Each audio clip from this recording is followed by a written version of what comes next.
business. AWS has invited us to join them in their turkey shoot. So if anyone will be. Did everybody get the flyer or the newsletter that I sent around? So my email system. It did work, yeah. Okay. So I'll be forwarding our newsletter to all you guys from now on out to what we're doing.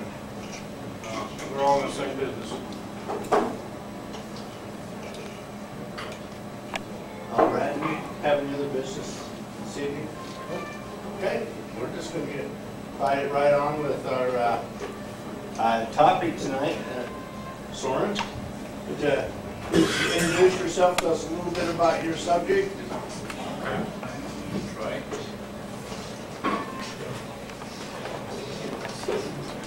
There's already one. Well,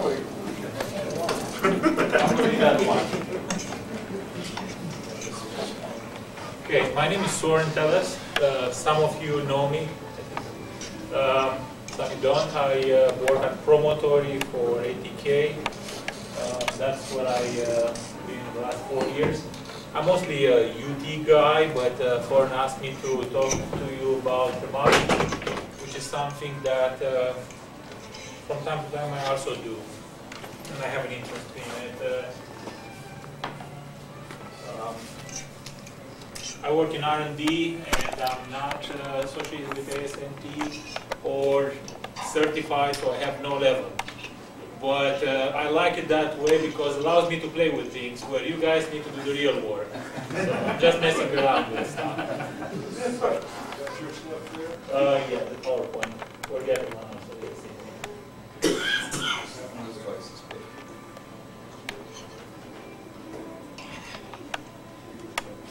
The topic that I prepared for today is about infrared thermography as an NDE tool. Let's see if I can figure this out. F5. F5. Yeah. There we go. And as I said, I'm not mainly involved with thermography. However, we have a system in our group, a Promotory, where I do work with it from time to time. Also, I have some experience from college when for 2 summers I actually was intern for a company that did inspection with thermography for power distribution grids. So I got to play with that system in early 1990s. If I go to the next slide. Okay. Infrared thermography is one of the newer techniques. There are very few standards or procedure for it. The reason is, until recently, this was more a qualitative kind of measurement. And basically what it is, it's a measurement method that is based on infrared radiation and uses an infrared camera, which is the recording device, to measure thermal energy released from an object.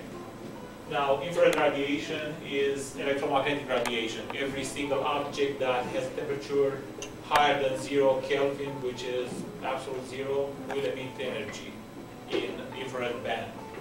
And you can see here in the picture I have where that infrared falls. It's right below the visible. So it's called infrared because it's below red, which is the longer wavelength. Next one.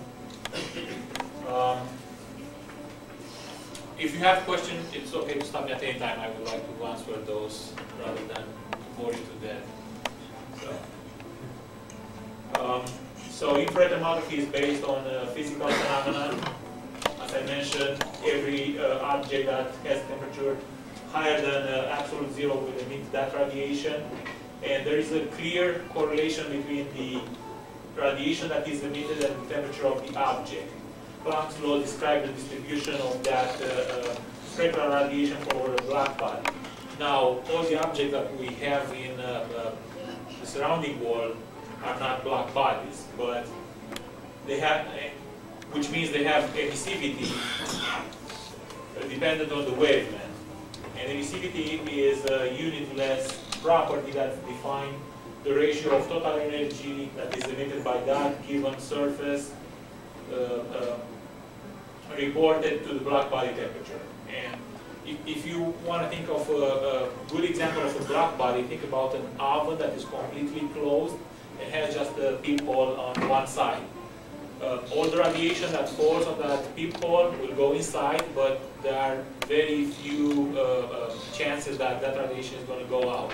So will emit, but will not actually will absorb energy, but not emit, other than the peephole. So that's and basically that's how a black body is built and used for calibration, for thermography. Next slide, please. Now, there are two types of thermography inspections, and probably most of you heard about this technique before. It's been a long time around. The only reason there are new developments now is the advances in technology. But film infrared inspection was done in early 50s, 60s, and later in 70s, when a few cameras were available on the market. Passive thermography was also performed. Basically, in passive thermography, you use this camera to look at objects that would have a different temperature gradient on their surface because of some flaw inside. A good example is a transformer. If you have corrosion on one component there, that will show us a cold spot. If you have a short, that is going to be a hot spot. So that's how we can take really easy what is going on. Passive thermography has many applications for electronic components. For example, if you have a chance to use the infrared camera and want to open your laptop, you're going to see the hottest component there is going to be the processor. Maybe followed by the video memory and the RAM. Other components that are not using as much energy will be cooler. And if you see something else that is hotter, then you have a problem with that circuitry. Active thermography uses heat sources to impose heat poles or pattern on the surface that is under inspection. And it does that to contrast between the features of interest. And my talk is going to be mostly focused on active thermography and two flavors of that method. Okay, here is an example of passive thermography where you see here a panel with power distribution there and hot spot, that's a problem. Here's some cables and you can measure the temperature. And you can use an infrared camera as a fancy parameter. Get temperature anywhere in your field of view. Here's an example where you can monitor a surface over a period of time and get that temperature and basically get the same measurement as the parameter does, but paying more for the equipment. So, right now there are 4 methods for active thermography. And those are not really well defined, and they kind of, especially pulse and lock-in and flash thermography, they lock into each other. I'm going to focus on the last 2, vibrothermography and flash thermography. The reason I do that is those 2 are kind of old, they've been around for a long time. Lock-in thermography, early 90s was involved, pulse thermography before that. Those 2 are newer, and the last one, flash thermography, we have a system in the lab that does that. It's kind of exciting, and I'm going to show you a few results from flash thermography. Next one, please. Okay, vibrothermography. It's also known as sonic IR, or thermal acoustic, or thermosonics. Different groups developed this technique at different times. Some of them took ownership of few characteristics of the inspection, like a group from Wayne State University, that I think it has a patent on sonic IR. Others came later and said, you know, we developed this technique at the same time, and they had to name it differently. So, in In open literature, when you try to find articles about vibrotomography, you also need to look for those terms, and I don't think there is a consensus on how to call this flavor of thermography. I'm going to call it vibrotomography because my friend Steve Holland from Iowa State, who provided these slides, vibrotomography, this is how he calls it. He and I worked together under the same advisor while I was in school, so I'm going to use his definition. What vibrotomography is, basically you introduce vibration into a part or structure or material, and that vibration can be done with an ultrasonic sensor, ultrasonic welder, or a piezo stack. Or even you can use the shaker table. That vibration will produce friction if you have a crack or if you have a disc bond that is in close contact, both surfaces, and you make that contact to rub, those faces to rub against each other, and that produces heat. And when you watch with the infrared camera, you can see that heat propagating.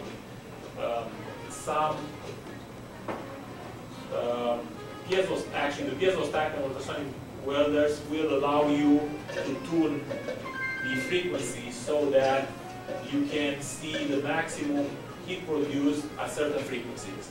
This is not exact science. The results are easier to produce than to understand the physics behind it. So, and I'm going to go through the problems with the physics of this method, because what happened is people saw good and promising results, and they went away and developed that technique, but left the physics behind. So we don't understand at this point why certain frequencies will hit certain kinds of cracks better than the others. Next one, please. If you want to go back, sorry. Go back one. Here's an example where a crack is hidden. This is the actuator, this is a blade, and behind it is another piece of equipment that I'm going to explain later what it is. And that's an indication. You see the cold blade, and that's the crack. Next one, please. Here's another example where a piece of a turbine is inspected, and you see the cracks there. This is the actuator. And the reason this technique has some interest because provides alternative inspection methods for, in this case, turbine components. Instead of using FBI, which I forgot what stands for, but is the standard technique they use for turbines. Thank you. Which requires fewer chemicals, this technique, than FBI, and has improved sensitivity. Can be automated since you have a camera and actuator, and is able to detect cracks under thermal barrier coating. And I think there are results that are published about all this statement. The problem is, as I mentioned, the demos are really easy to produce with the right equipment and inspire excitement in the community. However, the fundamental science was left behind. There is no good POD for this technique, or why certain cracks, in other words, the geometry, affect the results. And there is no good, straightforward way to extrapolate the results from the laboratory to parts that are in the field or production line.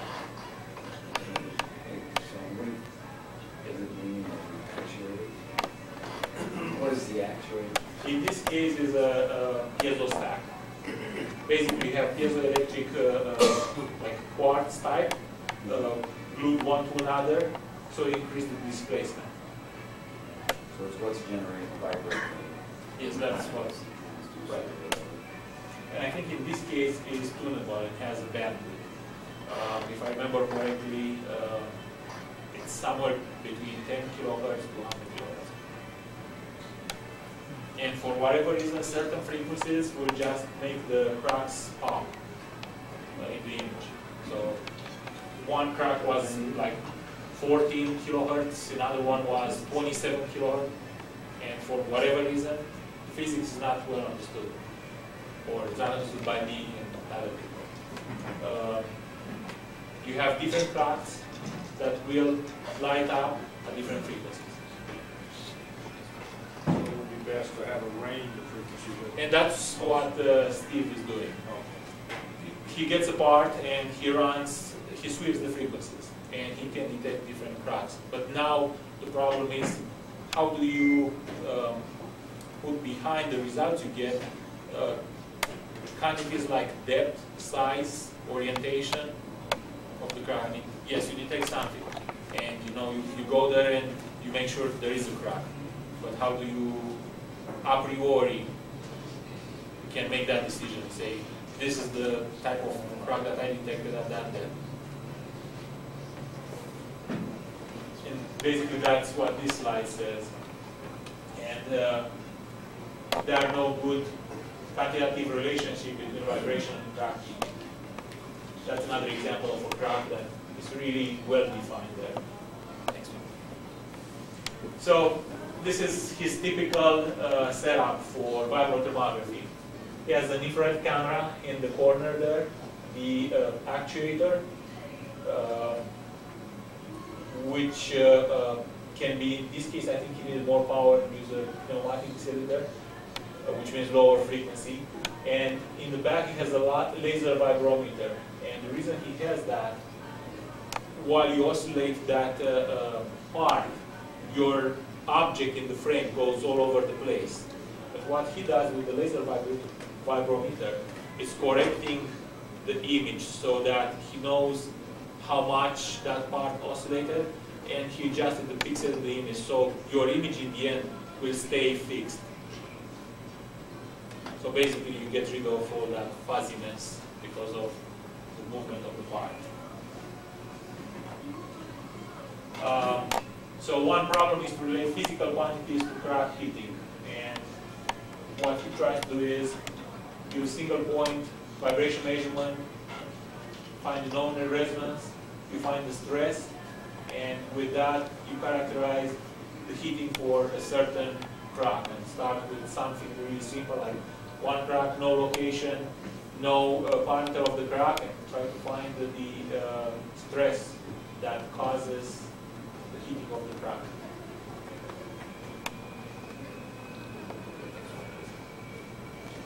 So challenges for this inspection technique, repeatability. So the physics needs to be better understood, the process needs better control. POD estimation, it's a really new technique. There are not a lot of studies done, and this database of knowledge with test specimens needs to be done and needs to be extrapolated to real parts. The goal is to have a reliable, well understood, deployable MDE method, and have a fundamental science backing up the method. Okay. This one is flash thermography, and basically here the heat source, instead of using vibration, you use flashes from light bulbs. And the heat will propagate into the material. It's like a pulse for ultrasonics.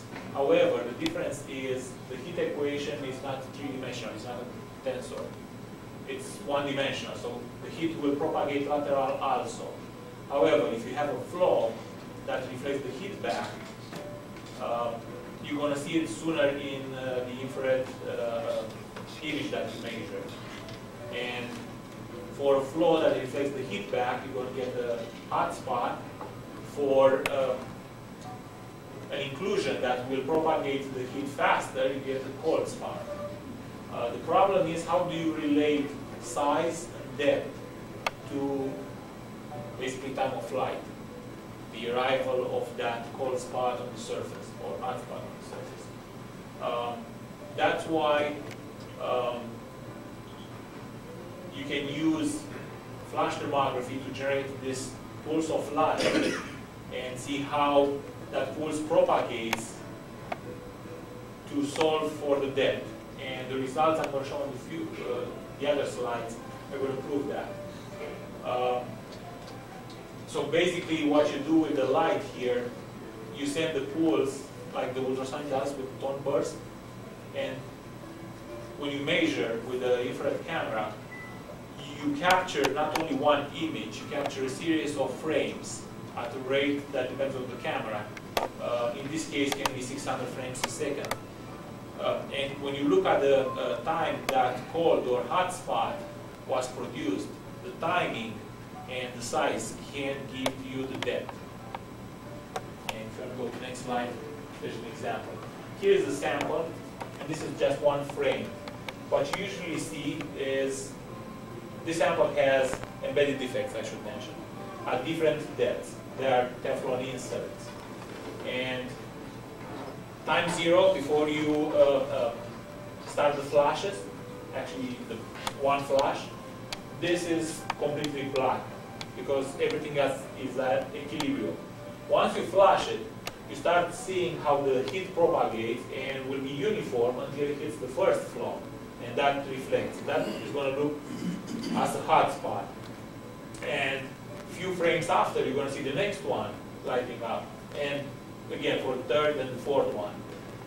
Further you go deep into the material, the resolution becomes really fuzzy. You lose the edges. Because as I said, heat propagates in all directions. And you will have a lot of lateral propagation of the heat also. So you lose resolution for that particular depth.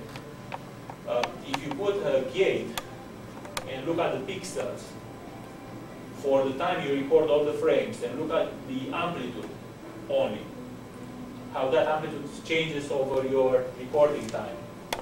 You're going to see for this point, which is on the non-affected surface here, a straight line. However, when you have flaws, you see higher temperature. Sorin? Yes? You know, you have limitations on depth of detection. I mean, is this fairly near surface, or can you do? Depends, highly depends on the material. Because it depends on heat diffusivity. What happens is, if you have a material that propagates heat really well, like a metal, we don't deal with metal, unfortunately, that much. But if you have a metal that has these voids, okay, you can go really deep. But if you have a composite, especially a TPS material that is designed to be an insulator, you cannot that deep. You cannot go that deep. The reason is the heat diffuses laterally so much, you don't have any penetration. So really depends on the material. This system that I think it's on the last slide there allows you to play with integration time as well, which means you apply more heat and you wait longer time for materials that have low diffusivity, the ones that are really good insulators. However, there are limitations, you are right. And also there is a limitation on the size you can detect. But that depends on the material also. If you have, let's say, 1 inch diameter flaw in a metal, you're going to go probably 6 inches deep before you start losing any lateral resolution. And by that mean this kind of fuzziness. But this composite, I think it's 1/4 of an inch, and this is close to the bottom, and it's almost gone there. I mean, you have to do some enhancements to see that. So it really depends on the material. And there are very few studies done to quantify this. It's still just born technique.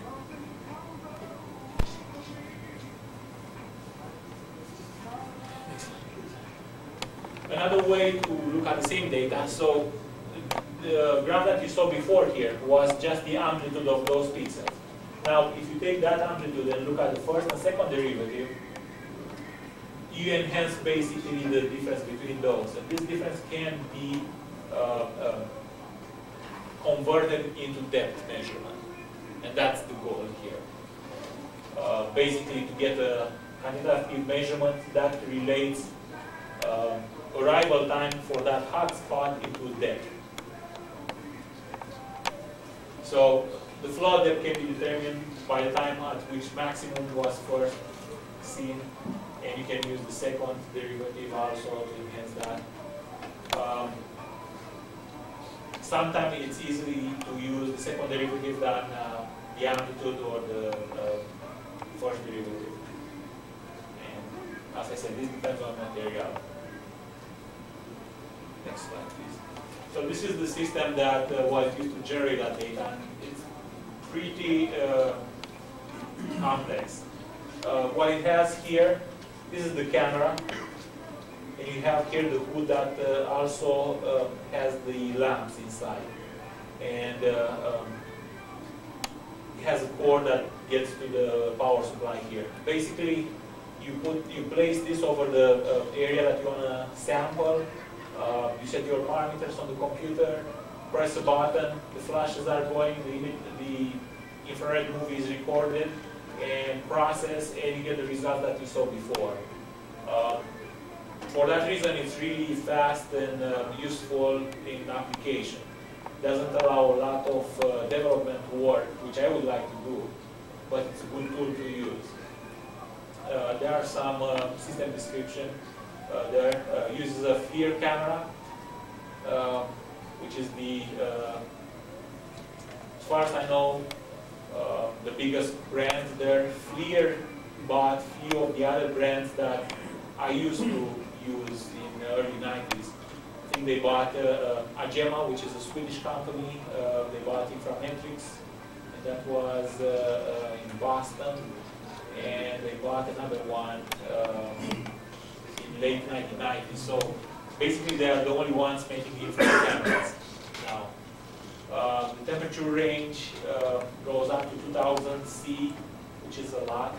Frame rate by default goes to 300 frames per second for the spatial resolution that is specified there, 640 by 512.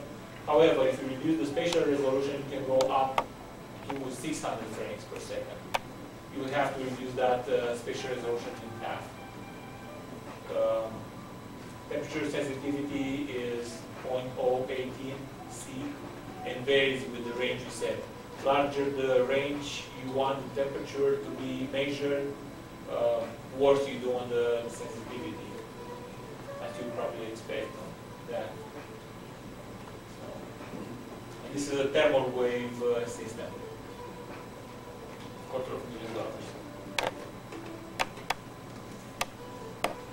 Advantages for thermography, non-contact method. We always like to keep the undistracted inspection not affecting the part. This inspection does it. It's completely non-contact. You don't have to prepare the surface. You don't have to use couplets or anything like that. Is able to inspect large areas. The system that we have also has a software that let us put together images on parts, so you can build your whole part inspection by doing grids. So you can do large areas with that. It's easy to understand and interpret. You see temperature, so hot spot, higher temperature, cold spot, lower temperature, and it's really visual. It's capable of sensing dynamic heat patterns. Basically, you have a movie that you record, and as temperature changes, so your image changes. That's what I mean by dynamic there. Can be used for inspection of areas that are inaccessible or hazardous for other methods. You can find, if you monitor overtime components, you can find deterioration or monitor that, I should say, and it's an unstructured method, and that's my favorite. Resources. There is an ASNT handbook. It's volume 3 of the NDE handbook. I have it. It's a good resource. there is a standard practice for STM that is released, actually it was released in 2007. There is a conference on thermography called QIRT, which is quantitative infrared testing. And there's another conference, QNDE, which is general NDE, but it also has a session for new techniques plus thermography, and I see paper before on thermography. I think that's the last slide I have. Questions? Yes. Can you flash things with like AP powder or dust and stuff? Is that dangerous? I was asking. Yeah. And what was it that? It was just dust. Aluminum. It was aluminum powder is what it turned out to be. And you don't use freshly sanded areas. Yeah. One fire. Ignited. One fire didn't make a big deal. We died.